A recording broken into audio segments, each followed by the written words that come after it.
In today's video, I'm going to teach you how to send newsletters in Getresponse. We'll walk through the full process together, from the moment you log in, all the way to actually sending or scheduling your email.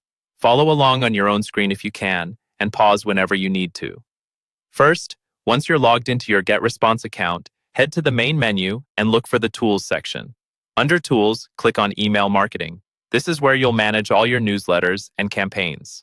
On this page, find the option that says Create Newsletter and click it. You'll now be asked to name your message.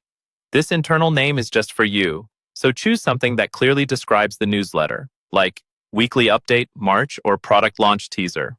After that, select the linked list.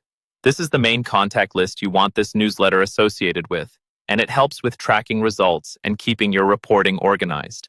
Next, you'll configure the basic settings for your email. Choose your From address, which is the email your subscribers will see in their inbox. Make sure this is a professional, recognizable address that matches your brand. Then set the Reply to address. This is where replies will go if someone responds to your newsletter. Often, it's the same as your From address, but you can use a Support or Info address if that works better for your workflow. Now enter your subject line. This is crucial because it's what convinces people to open your email. Keep it clear, specific, and aligned with the content inside.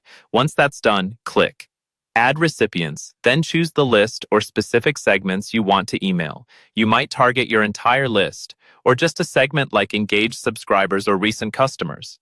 Take a moment to double-check you're sending to the right group. With the basics set, it's time to design the email. Click Design Message, and you'll see a library of ready-made templates. Pick one that fits the style and goal of your newsletter. You'll then be taken into the drag and drop editor. Here, customize the template by updating text, images, buttons, and links.